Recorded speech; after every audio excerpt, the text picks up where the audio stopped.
오늘 설명회에서는 일단 수시 전반에 대해서 설명을 좀 드릴 예정이고요. 소요 시간은 2시간 20분 정도 예상을 하고 있습니다. 그럼 지금부터 성균관대학교 수시 지원 전략 설명회를 시작합니다.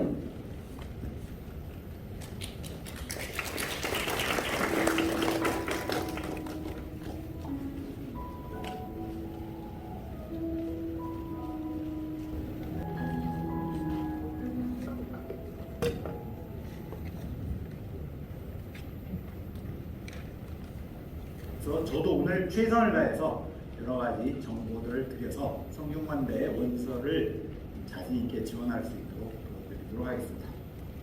자, 그래서 제일 먼저 모집 단위부터 설명을 드릴 텐데요. 제가 하나하나 설명을 드리도록 하겠습니다. 제일 먼저 한번 정시를 하는 학생을 생각을 해보죠. 12월 말이 돼서 지금 정시가 시작되기 직전이면 그 학생은 수시에 원서 6장을 넣고 다 떨어져야 돼요. 붙기만 하면 무조건 정시를 못하니까요. 그래서 왔는데 6장이 다 떨어졌으니까 어떻게 된 겁니까? 사실은 한 번 떨어지는 게 아니라 최초합, 온갖 종류의 추가 합격 다 떨어지고 나면요, 많이 떨어지면 30번 정도 불합격을 맛보게 됩니다. 2주 동안 30번 이상을, 2주도 안 되는 기간에 30번 이상을 만약에 떨어지는 거를 경험하고 나면요, 이 아이는 완전히 멘붕이 오면서 나 정시에 합격할래 이 생각밖에 없어요. 그래서 합격률밖에 안 보이게 되고요. 그렇게 되면 하향 지원하는 걸 마다하지 않게 된다. 그래서 비선호학과를 할지라도 입결이 상승하게 됩니다. 이 점 꼭 기억을 하셔야 되고요. 그런데 지금 우리 아이는 어떤 상태인가요? 우리 아이는 수시 6장을 앞두고 있으니까 여러 가지 꿈에 부풀어 있습니다. 그래서 꿈에 부풀어 있는 아이는 예를 들어서 나는 경제학과 가서 이제 경제학 교수님 될 거야, 뭐 이런 꿈에 부풀어 있으니까 선호도 높은 학과만 보게 돼요. 대개 자기가 원하는 학과들이 다 선호도 높은 학과들이에요. 그래서 선호도 높은 학과들을 보게 되고, 그러니 여러분들도 저에게 전공적 합성이 우리 아이가 맞나요? 이런 거 자꾸 질문하세요. 그렇게 되면 어떻게 됩니까? 당연히 상향 지원으로 추세들이 쫙 몰리고요. 비선호학과는 입결이 수시엔 떨어진다. 근데 성균관대는 모집 구조가 조금 특이해서 더 비선호학과의 입결이 많이 떨어지는 대학입니다. 그래서 이 점을 일단 받아들이시고 보시기 바랍니다. 자, 모집 구조를 한번 보시면요, 계열 모집, 전공 예약, 학과 모집으로 나눠져 있습니다. 계열 모집은 성균관대 딱 중심이 되면서 많은 모집 인원을 모집하는 곳이고요. 따라서 인문계는 인문과학, 사회과학, 자연계는 자연과학, 공학이 있고, 인문과 자연을 통합해서 글로벌 융합학부를 모집을 합니다. 자, 그리고 인문과학 계열이라면 영어, 영문, 중어, 중문 등 11개 모집 단위가 있습니다. 사회과학 계열이면 경제, 통계, 행정, 심리, 미디어 등 모든 선호도 높은 학과들이 다 망라되어 있습니다. 그리고 자연과학 계열이라면 수물, 화생의 기초과학과 융합생명, 식품생명, 그리고 바이오메카트로닉스 등 생명공학이 함께 있습니다. 그리고 공학은 기계, 화공, 신소재, 나노 등 여러 가지 선호도 높은 모집 단위들이 다 망라되어 있습니다. 그래서 대계열제를 성균관대가 계속하는 이유가 있죠. 그래서 첫 번째는 1년의 전공 탐색 기간이 있다는 건데, 이것은 입시 측면에서 보시면 이런 거예요. 사회과학 계열에 와서 우리 아이가 합격을 했습니다. 그리고 나서 1년 후에 전공 진입 시에 경제학과를 갔어요. 그럼 그 의미는 뭐냐 하면은 우리 아이가 들어올 때는 사회과학 계열로 들어왔으니까 경제학과를 입시가 안 돼서 못 갔을 수도 있어요.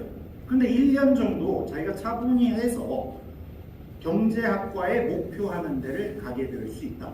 이런 체제다라고 생각하시면 됩니다. 1학년 때 공부할 수밖에 없는 환경이다. 이건 저만 좋아하는 것 같습니다. 그리고 모집 인원이 많아서 안정적 지원이 가능하다는 계열들이 대개 모집 인원이 많습니다. 그래가지고 이게 커트라인들이 쭉 수시라 해도 안정이 돼 있는데요. 올해는 조금 다르게 보셔야 되는 게, 전년도에 봤을 때는 계열들이요, 이 정시 40%를 늘릴 때 조정을 잘못해가지고 계열 인원이 굉장히 작아서 계열이 커트라인이 높았어요. 지금 보시면 그게 보여요. 그런데 올해는 낮아진다라고 생각하시면 되겠습니다. 자, 그래서 글로벌 융합학부를 설명을 드릴 텐데요. 글로벌 융합학부는 이제 인문과 자연이 통합된 시대죠. 그래서 우리 아이들도 이제 공부하는 것들이 이제 과목을 다 넘나들 수 있게 점점 돼가고 있죠. 물론 처음 시작을 하니까 입시가 이과 침공 같은 정말 좀 다람쥐같지 않은 현상도 나오죠. 하지만 전체적으로 인문과 자연이 통합되어 가는 것은 이제 대세고요. 그래서 글로벌 융합학부를 만들었습니다. 자, 그래서 이런 학과에서는 그냥 수업만 들어가고는 절대로 안 되고요. 현업에서 실습들을 잘 해야 됩니다. 그래서 현직자 멘토링도 해드리고 인턴십 기회도 제공해드리고 컨텐츠 제작 현장도 가봐야 되죠. 그리고 글로벌 경쟁 무조건 붙습니다. 그러니 글로벌한 체험하러 해외도 나가야 되는 학과입니다. 자, 오늘 저는 좀 1등 얘기를 한번 해보고 싶습니다. 1등 얘기 드리면 어떻습니까? 아니, 우리 아이 입시 때문에 3년 내내 1등 그래서 머리 아팠는데 왜 처장님 1등 얘기 또 하십니까? 뭐 이런 얘기 하시는데요. 사실은 그냥 1등이 아니고 나만의 분야에서의 1등에 대해서 얘기해보고자 합니다. 나만의 분야에서 1등 딱 그러면 내 혼자 하는데 1등 하는 거 당연하지 또 그러세요. 근데 그 얘기가 아닙니다.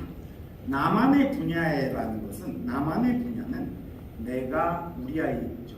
우리 아이가 꿈꾸는 분야입니다.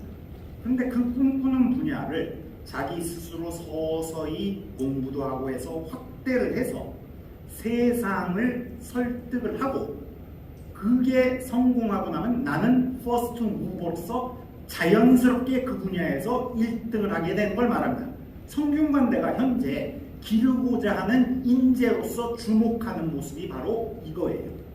그래서 이런 인재들을 길러야 되는데 이 전공에선 자기설계 융합전공이 제일 먼저 실시됩니다. 이건 뭐냐면요. 학생이 들어오면 자기가 그냥 알아서 설계하면 되는 거예요. 과목들. 최소 요건만 지키면은 자기가 알아서 설계하고 그것으로 졸업하는 것입니다. 그래서 이것을 아니 그러면 이걸 글로벌 융합만 하지 말고 전체 학과에서 한번 시작을 하지 그러시는데요. 대학의 학생들을 테스트베드로 삼으면 안 됩니다. 저희들은 이건 이 분야에선 자신이 있었기 때문에 한 거고 성공을 했습니다. 그래서 저희들이 이게 성공했다고 판단을 하기 때문에 내년부터는 학교로 확산합니다. 대학 전체로 확산하는데 마이크로 디그리를 주도록 하겠습니다. 예를 들어서 물리학과라 해도 물리학 학위만 있는 것이 아니라 마이크로 디그리들이 있는 거예요. 여러 가지 분야가 융합된 그런 전공들을 할 수 있도록 그렇게 도와드리겠습니다. 자, 그래서 합격을 하셔야 되는데요. 학생부 종합으로 40명을 모집하고 학생부 교과로 10명을 모집합니다. 그런데 또 다른 길이 있는데요. 타계열 전공진 60명. 이건 무슨 의미냐면 인문과학, 사회과학, 공학, 자연과학 이렇게 해서 들어왔어요. 그렇게 들어온 학생 중에 60명은 글로벌 융합으로 진입을 할 수 있다. 이렇게 생각을 하시면 되겠습니다. 자, 다음으로 전공예약제입니다. 전공예약제의 경우는 성균관대를 대표하는 인문계, 자연계의 기초학문 분야입니다. 근데 그렇게 보시면 안 된다 그랬죠. 이제 입시하실 때 통계심리 같은 거 제외하고 여기 있는 분야들은 우리 아이에게 야, 저 학과 성균관대 가자 그러면 그닥 그럴 거예요. 그런 학과다 이거죠. 그럼 우리 아이만 그닥이 아니고 이건 전국적인 현상이 됩니다. 그래서 이런 학과들은 당연히 조금 전에 보여드렸던 대계열보다 쉽게 합격한다. 이렇게 생각을 하시고 이 학과들을 기억을 해두셔야 됩니다. 제가 복수 전공과 연계 전공의 사례들을 몇 개 보여드리도록 하겠습니다. 제일 먼저 스포츠과학에 내가 들어왔어요. 그러면 운동선수가 되냐? 그건 특기자 전형으로 따로 뽑아요. 실기 갖고 뽑는 게 있고요. 여기 스포츠과학의 학생부 종합 같은 것들은 지적 영향이 되는 애를 뽑아서 경영학도 복수 전공해서 스포츠 마케팅 전문가를 만드는 겁니다. 우리 대학에도 스포츠과학대학에 학장님이 그 전문가세요. 그래서 그런 것들을 교육을 하고 그래서 세계를 누비는 스포츠 마케팅 전문가가 돼야 돼요. 그 다음에 한문교육이나 한문학으로 들어왔다. 제일 들어오기 쉬운 데 중에 하나예요. 들어왔어요. 그러면 당연히 이 사람들은 이제 설마 천자문 가르치겠습니까? 그래서 이건 동아시아 전문가들로 나가게 돼요. 근데 교사가 될 수도 있어요. 국어교사 되고 하는데 그거보다는 동아시아 전문가로 가는 길이 있는데 동아시아 전문가가 되면 어떻게 됩니까? 동아시아에 관심이 굉장히 많죠. 세계적으로. 근데 그 관심 있는 사람의 대부분은 서양 사람들이에요. 그렇기 때문에 영어 영문학을 복수 전공을 해줘서 이걸 통해서 동아시아 문화 전문가가 됐는데 서양 사람들에게도 이런 것들을 전파하고 교류할 수 있는 역량이 생기면 굉장한 대우를 받게 되는 것이죠. 다음으로 물리학을 전공하는 경우에도 저는 경제학 같은 거 복수 전공해야 된다고 생각합니다. 그래서 이런 거 복수 전공을 통해서 컨테이너리스트가 되셔야 되는데 컨테이너리스트에서 찾아보면 통계 이런 거 쓴다는데요. 이제는 그런 시대를 지나갔어요. 예를 들어서 여러분들이 르네상스 테크놀로지나 이런 데 보면 수학 또는 저 같은 이론 물리하는 사람, 호킹 제자 뭐 이런 사람들 다 그런 거죠. 그런 사람들이 하고 있는 게 뭐냐 하면요, 이제는 가장 헤지 펀드 중에도 돈 제일 잘 버는 건 이 사람들이 벌어요. 우리나라는 그런 걸 안 하고 그냥 경제학만 배우고 그래갖고 애널리스트들을 옛날 고등학교에서 배우는 그런 통계만 사용하기 때문에 제가 보기에는 여러 가지 그 투자한 사람들이 문제가 생기고 있잖아요. 다음에 러시아 원문학의 경우에도 국제통상을 연계 전공을 해줍니다. 그렇게 되면은 올해같이 우크라이나와 러시아 전쟁 벌어져서 통상 문제 굉장히 많이 발생하고 있잖아요. 식량이 어떻게 되느냐 또는 그 석유가 어떻게 되냐 이런 문제들이 발생할 때 그런 주역으로서 활동을 해야 됩니다. 그래서 우리도 그런 사람들을 계속 기르겠다라고 보시면 되고요.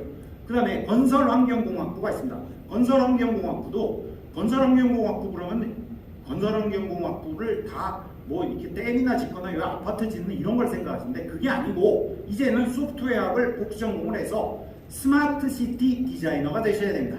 여러분들이 오늘도 언론에 보면 아마 난 것 같고요. 사우디아라비아의 네옴시티를 보시면 그 스마트 시티의 건설의 규모는 640조 정도입니다. 우리나라 1년 예산이 넘는 예산을 투입해서 사우디아라비아는 생명을 걸고 그 네옴시티를 건설하고 거기에 삼성이 지금 들어가 있잖아요.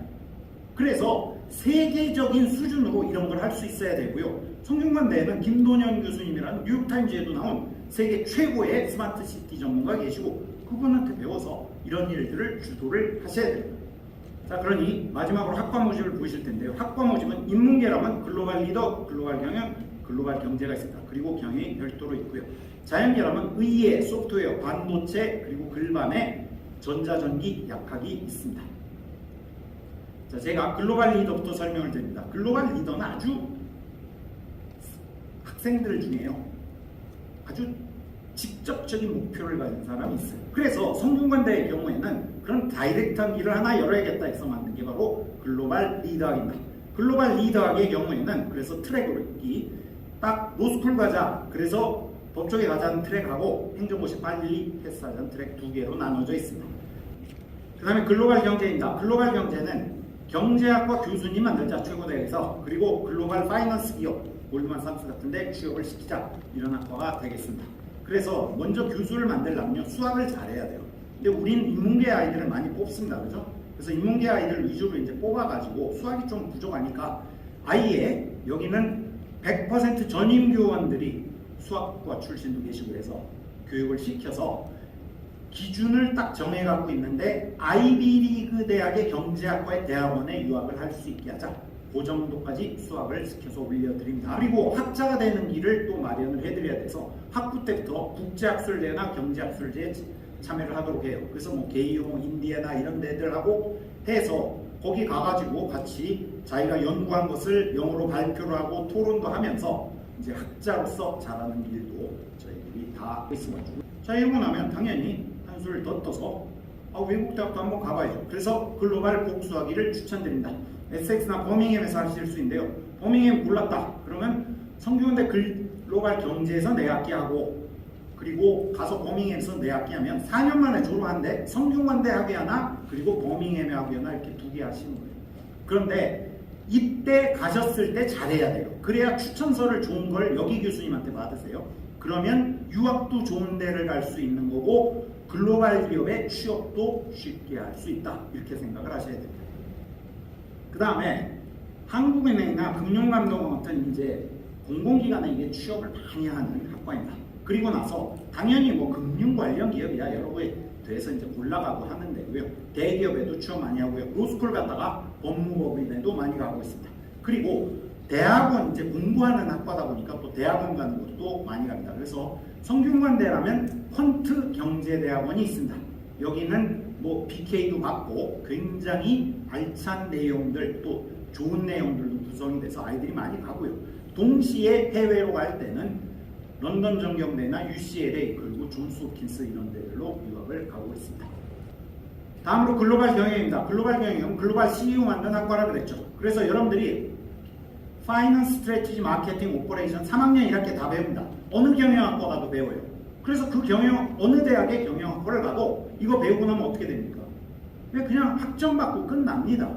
그런데 여기는 학점을 그냥 주는 게 아니고 3학년 1학기에 이 과목들이 어느 정도 빠르게 배우고 나면은 즉시 이 네 가지 분야를 모아서 인테그러티브 코어 프로그램을 진행을 합니다.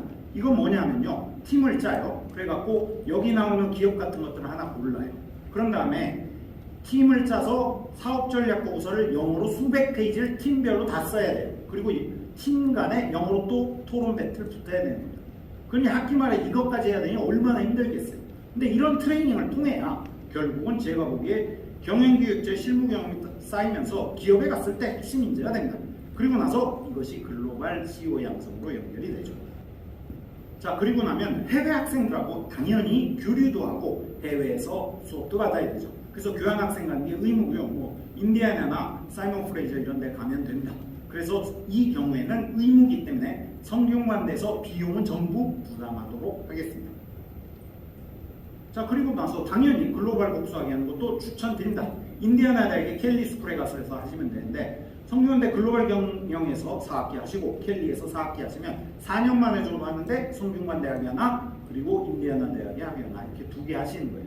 근데 이때도 중요한 게 저기서 추천서를 잘 받으세요. 추천서를 잘 받으셔야 유학도 잘 갈 수 있는 거고 동시에 글로벌 기업에도 취업이 쉽게 됩니다. 그래서 취업 상황들을 말씀을 드리면요, 외국계 회사에 일단 취업을 많이 합니다. 그래서 골드만삭스, 아마존, 구글 뭐 이런 데들 많이 가고요. 국내 대기업에도 많이 갑니다. 그리고 금융권에도 많이 가는 거예요. 그래서 여기 외국계 회사라는 게 이런 투자자문 회사뿐만 아니라 맥킨지 같은 컨설팅 펌에도 가고 있고요. 공기업에도 많이 가서 한국은행에도 가고 그러고 있습니다. 또 로스쿨도 가고 그러는 과입니다. 다음으로 반도체 시스템 공학입니다. 반도체 시스템 공학의 경우에 2006년에 삼성전자와 함께 만들었습니다. 제일 먼저 삼성에서는 반도체관이랑 건물 하나 지어주고 시작을 했습니다. 그리고 삼성전자와 함께 교육과정 같이 설계하고 공동 운영합니다. 그러니 삼성전자 임원이 와서 강의 매번 하시고 실습 중심이 될 수밖에 없고요. 방학이 되면 인턴십하러 삼성전자에 가야 됩니다. 그리고 나면 당연히 실리콘밸리에 가서 뭐 애플, 구글, 퀄컴 등을 구경을 하고 마지막으로 삼성관을 구경을 합니다. 자, 다음으로 소프트웨어입니다. 소프트웨어의 경우에는 당연히 뜨거운 학과죠. 그런데 여긴 글로벌 역량이 중요하기 때문에 저희들이 글로벌 기업으로 연수를 보내서 뭐 구글, 시스코, 오라클, 엔비디아 뭐 이런 데를 방문을 하게 됩니다. 그리고 나면 당연히 1학년 때부터 미국과 프랑스 대학과 교류를 시켜야 됩니다. 여기가 중국이었다 프랑스로 바뀐 건 지금 중국하고 워낙 이게 원활치를 않아서 바뀌었고요. 그래서 꼭 여러분들을 최고의 대학 아이들과 1학년 때 사실 입학 전부터 교류를 할 수 있도록 해드리도록 하겠습니다. 그리고 나면 트렌드가 바뀌는 걸 빠르게 캐치해야 되기 때문에 구글, 픽사 등에서 전문가를 불러다 지속적으로 멘토링을 시켜드리도록 하겠습니다. 그리고 나면 당연히 산학협력을 우리나라 기업들과도 하면서 도대체 산업 형태가 어떻게 되는지를 스스로 익혀야만 창업을 하게 되는 것이죠. 그래서 저희들은 이 학과는 창업을 하는 걸 굉장히 권장하고 있고요. 그렇게 되면은 창업을 하게 됐을 때 성균관대가 가지고 있는 올인원 프로그램 이외에도 이 학과는 스파크라는 별도 프로그램을 갖고 있고 그러다 보니 창업을 위한 판교의 캠퍼스도 이 학과는 별도로 가지고 있습니다. 자, 다음으로 글로벌 바이오메디컬 엔지니어입니다. 여기 경우에는 우리가 2015학년도부터 열었는데 학과가 이런 데가 잘 안 열려요. 그 이유는요, 이게 열려면 막대한 자본이 들고요. 최고 인력들이 이걸 해줘야 돼요. 왜냐하면 기초 생명과학부터 시작해서 이걸 산업까지 연결해야 되기 때문이고요. 그러다 보면 뭔가 최첨단 기술들도 가지고 있는 학과여야 되기 때문입니다. 그래서 성균관대의 경우에는 엔센터 건물에 지금 이 학과가 입주를 돼 있습니다. 그래서 이 경우에는 첨단 의료기기를 갖고 있다. 그래서 MRI 같은 것들이 세계 최고 수준으로 있고요. 당연히 성균관대는 신소재가 굉장히 좋기 때문에 웨어러블 소자를 같이 하고 있다. 그리고 뇌과학도 하고 있다. 이렇게 보시면 됩니다. 뭐 트랙을 자유롭게 선택할 수 있게 되어 있습니다. 아니 학부 졸업하는 조건사 이런 걸 걸어놨어요. SCI 논문 써야 된다 그럽니다. 그래서 저는 항상 걱정인데요. 다 쓰고 졸업한답니다. 아시죠? 그리고 동시에 산학협력을 해야 되니까 지금 글밤의 안에는 안유런이라는 벤처기업이 유한양에서 해서 500억 투자받아서 건물 짓고 지금 삼성 서울병원에 뇌질환 연구하는 산학병원의 플랫폼 자극이 있어요. 우리들은 이런 걸 할 수 있는 사람들을 기르고 싶습니다. 지금 생명 분야, 범생명 분야의 지금 산업이 우리나라에서 가는 인재들의 수준에 비하면 너무 약하다라고 판단을 하고 있습니다. 다음으로 약학입니다. 작년에 약대 입시가 17년 만에 돌아와서 제일 뜨거운 입시였죠, 작년에는. 그런데 제 생각엔 조금 다르게 봐야 되는데요. 지금은 진짜로 약의 시대인 것 같습니다. 화이자 지금 보시면 백신도 개발했고 팍스로이드 같은 약도 개발하니까 엄청나잖아요, 사실. 우리나라는 그런 것들을 해야 되겠다라고 저희들은 생각을 하고 있는 거고요. 그런 걸 하자면은 가만히 생각해 보시죠, 한번. 우리 아이가 약대를 갔다 그러면 약산합니다. 우리 아이가 약대를 갔는데 약사 못하면은 제가 보기에 한 가지 정말로 적성에 안 맞는 거예요. 처음에 좀 놀아도요, 나중에 결국 다 하게 돼 있어요. 그러니 약사를 어차피 할 수 있다면 뭔가 더 노려야 되는데 바로 이런 약의 시대를 주도할 수 있는 사람이 우리 아이가 한번 돼보면 좋겠다 이렇게 꿈을 꾸셔야 되고요. 그것의 시작이 어디 있느냐 그러면 당연히 연구에서 시작이 됩니다. 그래서 성균관대 약대에 왔다면 그 어려운 등수로 왔으면 당연히 약대에서 연구 좀 해봐야 되겠죠. 그래서 성균관대는 유펜하고 그냥 왔다 갔다 한다 이 정도 수준이니 연구는 충분히 시켜드릴 수 있다. 그리고 이 건물에서 교육받고 저 뒤에 있는 제약 실습관에서 공정 같은 것들을 배우게 된다고 생각하시면 성균관대는 연구가 굉장히 센 약대니까 당연히 신약 개발을 위한 연구소들이 있고 뭐 PK 같은 건 당연히 갖고 있죠. 그래서 난치성 질환 치료제 및 이런 것들을 하는 것들을 우리 아이들이 같이 참여해서 봐야 돼요. 왜냐하면 약대가 이제 6년제가 돼서요. 사실 일반 학과로 치면 대학원까지 하는 거예요. 그러니 그 기간에 연구를 하고 동시에 내가 좋은 게 발견됐으면 당연히 이걸 공정으로 연결시켜야만 산업으로 가는 길이 열립니다. 그래서 이런 것들도 제대로 가르쳐 드리겠습니다. 그러고 나면 어떻게 해야 돼요? 이제는 진짜 산업체하고 같이 해야 됩니다. 그러니 삼성 바이오에피스하고 해서 아이들이 이런 체험도 다 할 수 있도록 저희들이 도와드립니다. 다음은 의예과입니다. 삼성 서울병원에서 실습도 하고 교육을 받는 성균관대 의대입니다. 그래서 의대의 경우에도 당연히 계속 있을 수 있냐를 보셔야 되죠. 그래서 이게 전년도의 인턴 간 인원이다. 삼성 서울병원으로 39명 중에 대부분이 갔고요. 그래도 우리 병원입니다. 한 명씩은 꼭 보내야 됩니다, 저희. 그리고 제가 제일 궁금한 건 두 사람입니다. 어디 갔는지 정말 궁금하네요. 네, 그래서 교육의 경우에는 이게 일원동에 있는 강의실입니다. 그래서 학생이 40명밖에 안 되기 때문에 장점과 단점인데 단점은 입시하기가 힘든 거고요.